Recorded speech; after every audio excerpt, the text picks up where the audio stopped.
बंधु को का मैं तहे दिल से स्वागत करता हूं। तालियों के साथ उनका स्वागत करें। मैं बादल शेंद्रे से अनुरोध करूंगा कि वो हमारे प्रकाश बाबू का स्वागत करें।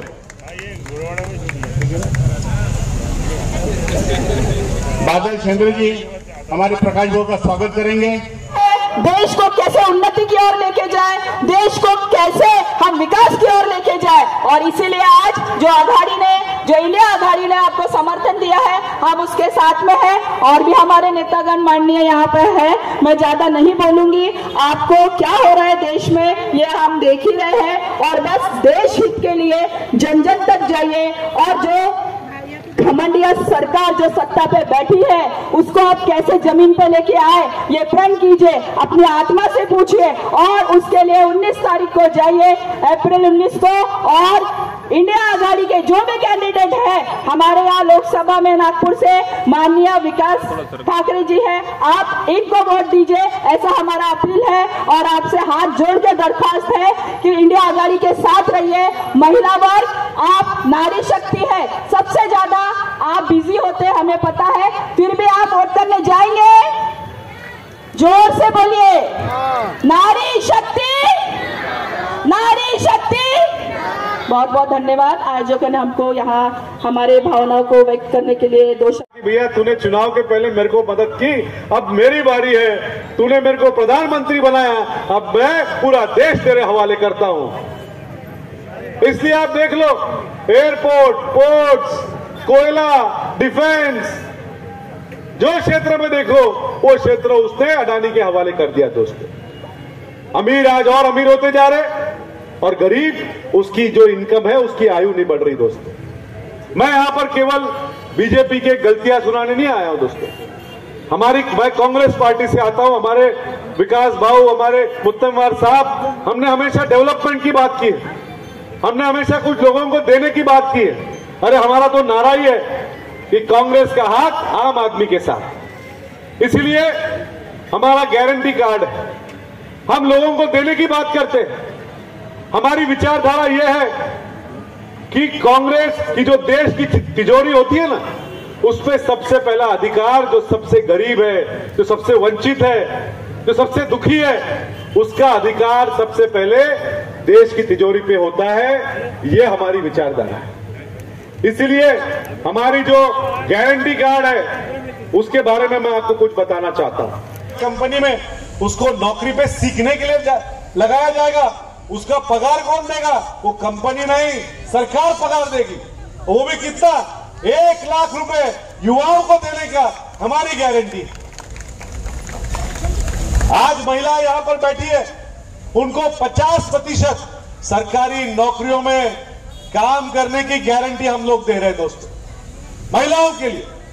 साथ ही में हमारे जो किसान भाई है उनका कर्जा माफ करने की गारंटी हमारी है। दोस्तों, यहां पर जो युवा बैठे हैं जिन्होंने पढ़ाई लिखाई करने के लिए कर्जा लिया, बहुत लोग कर्जा लेके पढ़ाई करते हैं, ये मोदी जी ने उद्योगपतियों का कितना पैसा माफ किया मालूम है क्या? दोस्तों, 16 लाख करोड़ रुपया। कितना? 16 लाख करोड़। आप में से कितने लोगों का कर्जा माफ किया? कोई है यहां पर जिसका भारतीय जनता पार्टी के किसी ने कोई उसका कर्जा माफ किया होगा? नहीं। पर कांग्रेस गारंटी दे रही है कि जो युवाओं ने पढ़ाई लिखाई करने के लिए लोन लिया है वो लोन कांग्रेस माफ करेगी। ये हमारी गारंटी है। दोस्तों, सबसे आखिरी बात और महत्वपूर्ण बात दोस्तों, जातिगत जनगणना। हमारे नेता राहुल गांधी जी हमेशा कहते हैं कि अपने समाज का एक्सरे होना चाहिए, क्योंकि यहाँ पर अधिकारों की लड़ाई हो रही है। विकास भाऊ आगे बढ़ो, विकास भाऊ आगे बढ़ो। आने वाले 19 तारीख को होने वाले लोकसभा के चुनाव में विकास भाऊ आगे बढ़ो, विकास भाऊ आगे बढ़ो। क्योंकि सभी के दिल में डर है, ये फिर चुन के आएगा तो आम आदमी का जीना हराम करेगा, यह डर सभी के दिल में है। और इसलिए गली गली में लोग घूम रहे हैं जिनका राजनीति से संबंध नहीं, ऐसे लोग घूम रहे हैं कि ये सरकार गिराना है, बीजेपी को भगाना है करके। और इसका नतीजा आपने देखा होगा, जो हमारे यहाँ के उम्मीदवार हैं नितिन जी गडकरी, उन्होंने 3 महीने पहले ही बोला था कि मैंने इतना डेवलपमेंट का काम किया हूं कि अब मैं प्रचार भी नहीं करूंगा, वोट भी नहीं मांगूंगा। यह बताने के लिए यहां सब लोग आए हुए हैं। दोस्तों, आप देखते होंगे कि 2014 में, यानी आज से 10 साल पहले, जब नरेंद्र मोदी और भाजपा की सरकार आई थी, और वो सरकार आने के पहले उन्होंने जिस तरीके से अन्ना हजारे और उनके साथियों से आंदोलन करवाया, आंदोलन करा के कांग्रेस पार्टी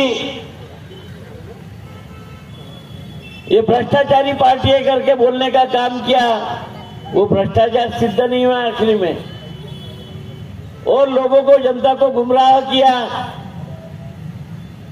और अब हमारी सरकार आएंगी तो हम इस देश का उद्धार करेंगे, ऐसी बातें बताई। मोदी जी का नारा था, बहुत हुई महंगाई की मार, अब की बार मोदी सरकार, था ना उस वक्त? वो 15-15 लाख रुपए काला धन लाके आपके अकाउंट में डालने वाले थे, दाऊद को पकड़ के लाने वाले थे। ऐसी बहुत बातें उन्होंने जनता को बताई, और जनता को लगा कि बोल रहा है वहां जी तो सही में कुछ ना कुछ करेगा, क्योंकि वो बोलते थे ना, मैं तो झोला लेके आया हूं और झोला लेके जाऊंगा। तो असली झोला उसने बता दिया बाद में। तो 10 साल पहले लोगों को लगा, इन्हें चुन के दिया, उन्होंने ये भी तय कर लिया है कि इन्हें घर में भी भेजना है। रोज अलग अलग नए संगठन, नए फैक्टर आकर हमारा तुमको पाठिंबा है करके बोलते। क्यों बोलते? क्योंकि इस देश के और नागपुर की जनता ने देख लिया 10 साल में क्या किया। तो मुझे लगता है कि ये चुनाव इस देश की जनता का है, नागपुर की जनता का है, और वो चुनाव लड़ने वाले हैं। मैं एक निमित्त मात्र प्रत्याशी हूं, मगर ये चुनाव जनता और सब पार्टियां मिलकर लड़ रही है। दोस्तों, ये डेवलपमेंट के ऊपर बात करते हैं। आज ये गोरेवाड़ा का इलाका है। मैं 4.5 साल पहले यहां पर एमएलए बना, और 4.5 साल में जितना मेरे को डेवलपमेंट करना था, रास्ते बनाए, गटर की लाइन बनाई, ओपन प्लेसेस थे उनको सुरक्षित किया, बारिश में जाने के लिए रास्ते नहीं थे, पीने का पानी नहीं था। मैं नहीं कहता हूं कि मैंने पूरा डेवलपमेंट किया। 4.5 साल में जो निधि मैं राज्य शासन से ला सका, उसमें प्रायोरिटी से गोरेवाड़ा झिंगाबाई टाके का मैंने डेवलपमेंट किया। जो लोग आके लेके आते थे निवेदन, उसका एस्टीमेट बना के 3, 4, 5, 6 महीने में फटाफट करने का काम किया। और इस क्षेत्र की जनता को क्या चाहिए? अब इस गोरेवाड़ा बस्ती में गटर नहीं लेंगे, जाने के लिए रास्ता नहीं रहेगा, बारिश में तकलीफें होंगी, तो क्या ये बॉडी का उद्यान पुल देखने जाएंगे अपने घर से? और इनको तो रोजमर्रा की जिंदगी में जो चाहिए वही होना। अभी भी मैं लोकसभा का चुनाव लड़ रहा हूं, मैंने महानगर पालिका लड़ा, विधानसभा भी लड़ा। मैं लोकसभा के चुनाव में लोग वही मांगते हैं, पानी नहीं आया, पानी का बिल बढ़ के आया, वो एमएससीबी का यूनिट के दाम बढ़ा है, बिल नहीं भरे तो लोग काट देते 8 दिन में आके। बच्चों के लिए अच्छी स्कूल नहीं है पढ़ने के लिए, प्राइवेट दवाखाना में जाना पड़ता है, सरकारी अस्पताल नहीं अच्छा। तो इस जनता को जो रोजमर्रा की जिंदगी में जो चीजें लगती है वो देने का काम जनप्रतिनिधि का है दोस्तों। और वो मिला क्या, ये भी एक सवाल है। महंगाई बढ़ गई है, मैं आंदोलन करता रहा। 1 साल बाद ये मोदी जी उनके आगे झुके और उनकी मांग पूरी की। तो अब ये देश में दोस्तों हुकुमशाही नहीं थी। अगर देश का किसान बोल रहा है कि हमारे लिए जो कानून बनाया वो हमें मंजूर नहीं, तो पहले महीने में ही बोलना था ठीक है तुम्हें मंजूर नहीं, मुझे तुम्हारे लिए काम नहीं, मैं जो बोलूंगा वही सुनो करके 1 साल उनको रास्ते पर बिठाया और 1 साल बाद वो कानून वापस लिया दोस्तों। इसे कहते हैं हुकुमशाह, इसे कहते हैं हुकुमशाह की सरकार। और आपने देखा होगा कि सरकार चलाते वक्त अपोजिशन के लोगों की तकलीफ ना हो, इसलिए उन्होंने ईडी, सीबीआई, आईटी ये संस्थाओं का उपयोग किया, नोटिस दिए लोगों को कि आपका भ्रष्टाचार है। और वो भ्रष्टाचार जिसे लगा कि मैंने सही में किया हूं, उसे बोला कि हमारे पार्टी में आ जाओ। तो कई लोगों को उन्होंने अपने पार्टी में लेके वॉशिंग मशीन में डाला, कमल डिटर्जेंट पाउडर डाला, धुलाई किया उसकी और सफाई करके अपने पार्टी में मंत्री बना दिया। यानी पहले भ्रष्टाचार को आरोप लगाया। आपको मालूम होगा मोदी जी ने भोपाल की सभा में ये उप मुख्यमंत्री महाराष्ट्र के अजीत पवार, इनके ऊपर आरोप लगाया था। 4 दिन में उनको अपनी पार्टी में मुख्यमंत्री बनाया, आरोपी को मुख्यमंत्री बनाया। तो इस तरह लोकतंत्र खत्म करने का काम, क्योंकि सरकार चलाते वक्त अगर सरकार की नीतियां गलत है तो उसके ऊपर बोलने वाला विरोधी पक्ष रहता है। तो इस विरोधी पक्ष का नेता खत्म कर डालो या तो उसको अपने पार्टी में ले लो। यह हुकुमशाह की चाल नहीं है क्या? दूसरे की चलती हुई सरकारें, एक आधा अली बाबा पकड़ के उसके हाथ से 40 चोरों को उठाना और वो सरकार गिरा देना। कौन है अली बाबा के 40 चोर, मालूम है ना?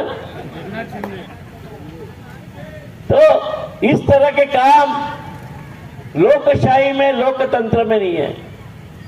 परम पूज्य डॉक्टर बाबा साहब ने जो संविधान बनाया, उस संविधान में ये काम करने के लिए नहीं बोला है सत्ताधारी को। इसलिए उन्होंने इस संविधान के खिलाफ जाके काम किया। आप देखते होंगे इनके नेता, हमने जो आम जनता के लिए, आम छोटे व्यापारी के लिए, किसानों के लिए, मध्यम वर्गीय के लोगों के लिए काम कर सके, वही सरकार चुनना चाहिए और वही नुमाइंदा चुनना चाहिए दोस्तों। अपन हाई प्रोफाइल चुनेंगे जो अपन उसके तक पहुंच ही नहीं सकते, अपनी बात बोल नहीं सकते, तो मुझे लगता है कि जनता को राहत नहीं मिलेगी।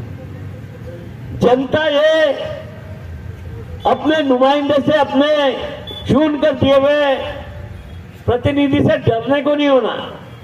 जनता उसके पास हक से जाने को होना। बाबू तेरे को वोट दिया था ना, तो मेरा हक है, ये काम मैं बताऊंगा। अगर चुन के देने के बाद वो आदमी दूर से ही जाऊगिरी इसके पास करेगा, तो मुझे लगता है जनता को राहत नहीं मिलेगी। और इसलिए मैं आपको बताना चाहता हूं, कांग्रेस पार्टी ने अपना आगे का प्लान आपके पास रखा है और उसे आम जनता को, महिलाओं को क्या देना है, वो बताया, मैं तो बोलता कि आप सब लोगों को गारंटी कार्ड आने वाला है, अपने घर में अच्छे से रखने का उसको। मैं कर्नाटका में एक विधानसभा कॉन्स्टिट्यूंसी का इंचार्ज था, तो कांग्रेस पार्टी ने मेरे को कर्नाटका के उस मतदार संघ में गारंटी कार्ड भी बराबर बटने के लिए इसके ऊपर ही ध्यान देने लगा। लोगों ने अपने पास जमा के रखे थे और सरकार आने के बाद उस गारंटी कार्ड के मुताबिक उनका फायदा मिलना भी चालू हुआ। इसलिए मैं आपको बताऊंगा कि ये सरकार आने वाली है, मोदी जी जाने वाले हैं और कांग्रेस पार्टी जो वादे कर रही है वो वादे आपको मिलने वाले हैं। इसलिए आप कांग्रेस पार्टी को वोट करें, इतना कहता हूं मेरे 2 शब्द समाप्त करते हैं।